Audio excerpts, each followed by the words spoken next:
नमस्कार, मैं बालकृष्ण मुले एक बार फिर हाजिर हूँ शहर के गलियारों में चल रही ताज़ा तरीन चर्चाओं के साथ। आइए सबसे पहले बात करते हैं महाराजा के आगमन की। प्रदेश के मुखिया शिवराज इन दिनों राजा महाराजा दोनों पर ही जमकर वार और पलटवार कर रहे हैं। वो ये कहने से भी नहीं चूक रहे हैं कि उन्हें बदनाम करने की साजिश वो भी दिल्ली दरबार में रची जा रही है। अब इसी बात का जवाब महाराजा अर्थात केंद्रीय मंत्री ज्योतिरादित्य सिंधिया के मुख से आने वाले रविवार को मिल सकता है, जब वो मां अहिल्या की धरा पर पूरे दिन सक्रिय होंगे और शिव के हर कहे पर प्रति उत्तर करते सुने जाएंगे। महाराज की इस यात्रा से कांग्रेस को कुछ ज्यादा ही अपेक्षा है, जिसकी चर्चा शहर भर के गलियारों में जगह जगह की जा रही है। राजा यानी दिग्विजय सिंह पिछले हफ्ते आए और हलचल मचाकर चल दिए। अब आने वाले रविवार को मां अहिल्या की धरा पर महाराजा यानी ज्योतिरादित्य सिंधिया सक्रिय होंगे।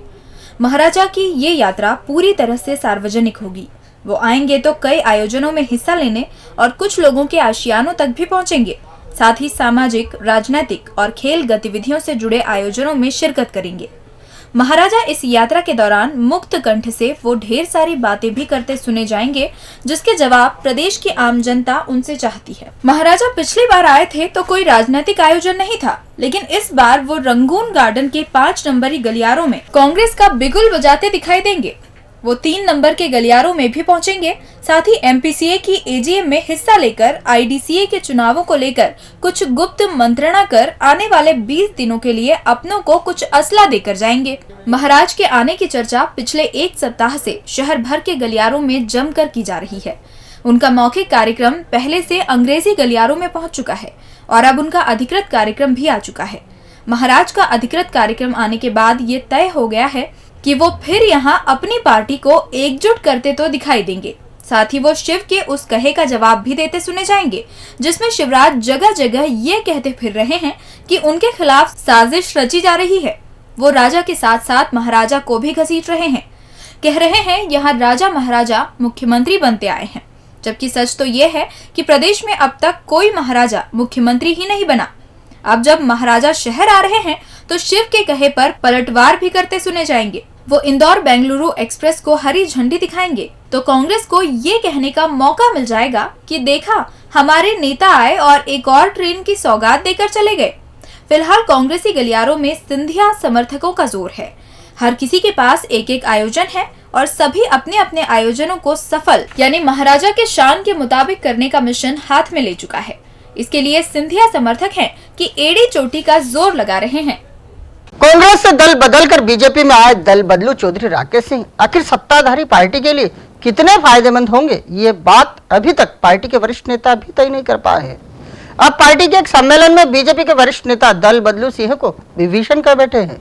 ये सुन वो तिकड़ी सासत में आ गई है जिसने बड़ी ही तिकड़म भिड़ाकर कांग्रेस पर चौधरी के बहाने बड़ा वार किया है। वैसे कहा जा रहा है कि विभीषण बताने वाले नेताजी ने अपने कहे में इतने सुधार कर दिए हैं कि फिर एक बार तिकड़ी की सांसें चल निकली है। कहा जा रहा है कि नेताजी का चौधरी राकेश सिंह को विभीषण कहना चौधरी के पक्ष में गया है और अब कम से कम कांग्रेस उन्हें इस नाम से कभी नहीं पुकार पाएगी। विभीषण वो नाम है जिसने राजा रावण को धर्म और नीति का पाठ पढ़ाया।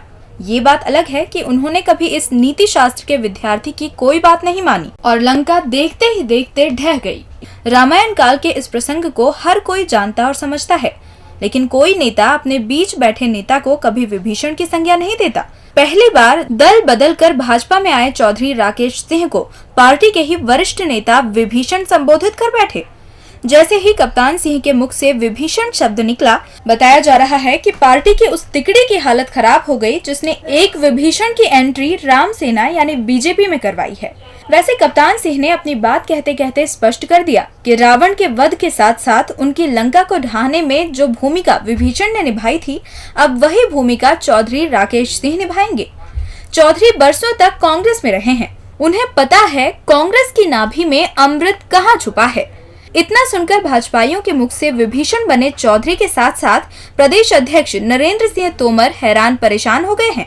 अब जब कप्तान की कही बात पूरे प्रदेश के गलियारों में चर्चा का विषय बनी है, तभी से प्रदेश के गलियारे चौधरी से पूछ रहे हैं कि चौधरी राकेश सिंह क्या क्या बनोगे।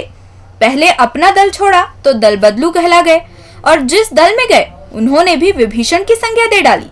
अब भिंड की आवाम आपको किस नाम से पुकारे, उन्हें कुछ समझ ही नहीं आ रहा है। बगैर खुशबू की खिचड़ी भी कोई पकाई जा सकती है? आप भी कहेंगे ना, लेकिन राजनीति में पकने वाली खिचड़ियां कई बार बगैर खुशबू के ही पक जाती है। इस बार फिर मेयर हाउस के चूल्हे पर पकी खिचड़ी की सुर्खी राजनीति के गलियारों में जमकर चर्चाएं बटोर रही है। कहा जा रहा है कि लंबे समय बाद सांसद, मेयर और स्वयं भू नगर अध्यक्ष के बीच हुई गुफ्तगू कुछ तो रंग लाएगी। ऐसे में चर्चा वीरों के पास इंतजार के अलावा कोई चारा नहीं बचा है। चुनावी साल में कौन कहां से किला लड़ाएगा, किसके कहने से कहां के विकास कार्यों को अंजाम तक पहुंचाया जाए, इसके अलावा लोकल राजनीति में फिलहाल कौन किस से खुश और किस से दुखी है, बस इन्हीं सारे विषयों पर जब जब नेता बोलते हैं तब आंशिक रूप से ही सही चर्चाएं हो ही जाती है। यदि ओवरऑल बीजेपी को छोड़ दें तो पार्टी के लोकल लीडरों के हाव भाव पर नजर डालें तो अंदर ही अंदर पार्टी में उथल पुथल का माहौल है।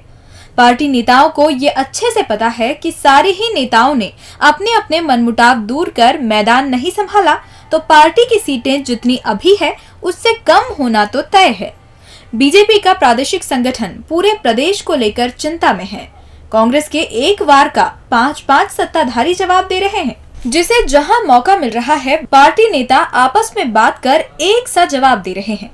ऐसे में इंदौरी भाजपा के गलियारों में क्या चल रहा है, इसकी जानकारी के लिए प्रदेश अध्यक्ष नरेंद्र सिंह तोमर अर्थात मुन्ना भैया अपनी ममतामयी मां पर भरोसा कर सकते हैं।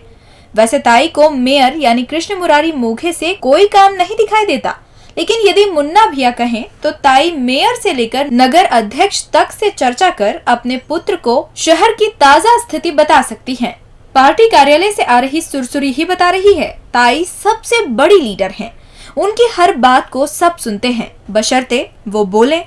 शायद इसीलिए ताई ने मेयर से लेकर नगर अध्यक्ष तक कई विषयों पर चर्चा कर ली। क्या चर्चा की गई, इस बारे में पार्टी के ही चर्चावीर अभी तक कुछ बोल नहीं पा रहे, लेकिन इतना तय है कि जो भी चर्चा है वो लोकल संगठन और चुनाव को लेकर हुई है। इतना तो कहा ही जा रहा है कि इस चर्चा के परिणाम जरूर बादल साफ होते ही दिखाई दे जाएंगे, लेकिन अभी पार्टी के नेताओं के पास बताने के लिए कुछ नहीं है। ऐसे में पार्टी गलियारों में इस राजनीतिक खिचड़ी को बगैर खुशबू की खिचड़ी करार दिया जा रहा है, जो ठंडी होने के बाद खुशबूदार बन जाएगी। लगातार हो रही बारिश ने एक बार फिर जिम्मेदारों को स्कूलों में छुट्टी तो घोषित करने पर विवश कर दिया, लेकिन शिक्षा विभाग ये सूचना समय रहते छात्रों तक नहीं पहुंचा पाया। नजारा ये रहा कि पहले तो स्कूली छात्र गिरते पानी में सड़कों किनारे खड़े रहकर अपनी अपनी स्कूल बसों का इंतजार करते रहे, भीगते रहे और फिर वैसे ही बंद स्कूल पहुंच गए। छात्रों को जब ये पता चला कि स्कूल बंद कर दिए गए हैं तो वो कुछ ज्यादा ही परेशान हो उठे। वो ये नहीं समझ पाए कि ये कैसा विभाग है जो इतनी महत्वपूर्ण सूचना समय रहते छात्रों तक नहीं पहुंचा पाया और पूरे दिन छात्र परेशान होते रहे। सच हमेशा ही कड़वा होता है और सच इसीलिए सभी को बुरा भी लगता है, लेकिन क्या करें। ये सही है कि बड़े बड़े कैबिनों में बैठने वाले कभी सड़क पर रहने, चलने और आम लोगों से दिनचर्या रखने वालों को लेकर कभी सही निर्णय ले ही नहीं पाते। ये बात हम नहीं कह रहे, बल्कि अलग अलग विषयों पर आने वाली आम लोगों की राय हमेशा यही होती है। इस बार आम लोगों के निशाने पर जिला शिक्षा अधिकारी है। विभाग के कर्ता धर्ता संजय गोयल के लिए एक निर्णय से पूरे शहर के स्कूली बच्चों और उनके अभिभावक आधे दिन हैरान परेशान रहे। गोयल साहब को न जाने क्या हुआ कि सुबह 4:30 बजे से हो रही अनवरत और तेज बारिश सुबह 9 बजे तक उन्हें दिखाई ही नहीं दी और उन्होंने 9 बजे स्कूल बंद करने की घोषणा कर दी। अब तक तो सुबह के शिफ्ट के विद्यार्थी स्कूलों के अंदर बैठ आधी पढ़ाई भी कर चुके थे। स्कूल बंद के आदेश ने स्कूल प्रबंधन को भी हैरान कर दिया। इधर दूसरी शिफ्ट के विद्यार्थी भी तैयार होकर सड़क किनारे पहुंच चुके थे। अपनी अपनी बसों के इंतजार में खड़े कई स्कूली विद्यार्थी तो दूसरे वाहनों से और कुछ विद्यार्थी पैदल ही बंद स्कूलों तक पहुंच गए। छात्रों को इस खबर ने हैरानी में डाल दिया। ये कैसी घोषणा जो समय रहते नहीं की गई और विद्यार्थी परेशान हो उठे। अब जब इस बात की जानकारी 12 बजे बाद विद्यार्थियों के अभिभावकों को लगी तो वो भी विभाग के खिलाफ गुस्सा दर्ज करवाते दिखाई दिए। वो कहने लगे, ये कौन सा तरीका है? पिछली बार कलेक्टर साहब ने अवकाश घोषित किया था, तब तो समय का ध्यान रखा गया था और किसी भी प्रकार की कोई अफरा तफरी भी नहीं मची थी। फिर इस बार जिला शिक्षा अधिकारी ने ये कैसा निर्णय ले लिया कि बच्चे इधर के रहे ना ही उधर के, आधे दिन भीगते रहे वो अलग से। अब जिधर देखो उधर ही विभागीय निर्णय की जमकर बुराइयां हो रही है। कहा जा रहा है कि ये निर्णय प्रशासन और जिला शिक्षा अधिकारी को मिलकर रात 2 बजे तक ही ले लेना चाहिए था, जिससे सुबह से ही सभी के जहन में ये बात पहुंच जाती कि आज स्कूल बंद है। और जिस तरह का माहौल छात्र छात्राओं को भोगने को मिला, कम से कम वो उससे तो बच जाते। और अंत में बात करते हैं अनवरत हो रही बारिश की। पूरे अंचल में हो रही अनवरत बारिश ने समूचे जनजीवन को ही अस्त व्यस्त करके रख दिया है। लगातार हो रही बारिश से नेता नगरी हैरान है तो प्रशासनिक महकमा परेशान। आम लोगों के साथ साथ खास लोगों को भी समझ नहीं आ रहा है कि पूरा हफ्ता गुजरने को है, लेकिन एक दिन के ब्रेक को छोड़ दे तो बारिश ने कोई विराम नहीं लिया है। अब जिधर जाओ उधर ही छत के नीचे केवल चर्चाओं का बाजार गर्म है और खुले आसमान तले बारिश का दौर जारी। इन दिनों बारिश ने समूचे अंचल पर ही अपना डेरा डाल रखा है। अनवरत बारिश के कारण क्या आम और क्या खास, सभी की दिनचर्या बदल सी गई है। खास बात तो यह है कि इस बारिश को शुरू हुए पूरा सप्ताह गुजरने वाला है, लेकिन बारिश ने केवल मंगलवार के दिन को छोड़ दें तो कोई राहत ही नहीं दी। अनवरत होते बारिश के बीच इन दिनों पूरे शहर भर के गलियारों में न तो बिजनेस हो पा रहा है और न ही सरकारी कार्यालयों में कोई खास कामकाज। जहां भी देखो वहां पर ही पूरा माहौल बदला हुआ है। इस गिरते बारिश के बीच यदि कुछ हो रहा है तो वो है ढेर सारी चर्चाएं, और इन चर्चाओं का बाजार गर्म है चाय की चुस्की और गर्मा गर्म भजियों के साथ। लोग कभी केंद्र की राजनीति पर चर्चा कर टाइम पास कर रहे हैं तो कभी प्रदेश में किसकी सरकार बनेगी इसकी पारंपरिक चर्चा को अंजाम दे रहे हैं। कुछ ठेय पर कामकाज नहीं होने का असर ऐसा भी देखा जा रहा है कि वहां पर पुराने मामलों पर घंटों चर्चाएं हो रही है। ऐसे ठेयों पर दोपहर से शुरू होने वाली चर्चा शाम ढलने के बाद तक चल रही है, लेकिन कोई आशियाने छोड़ने को तैयार ही नहीं। भरे पेट रहने वाले मध्यम वर्गीय परिवार के दिन तो खूब कट रहे हैं।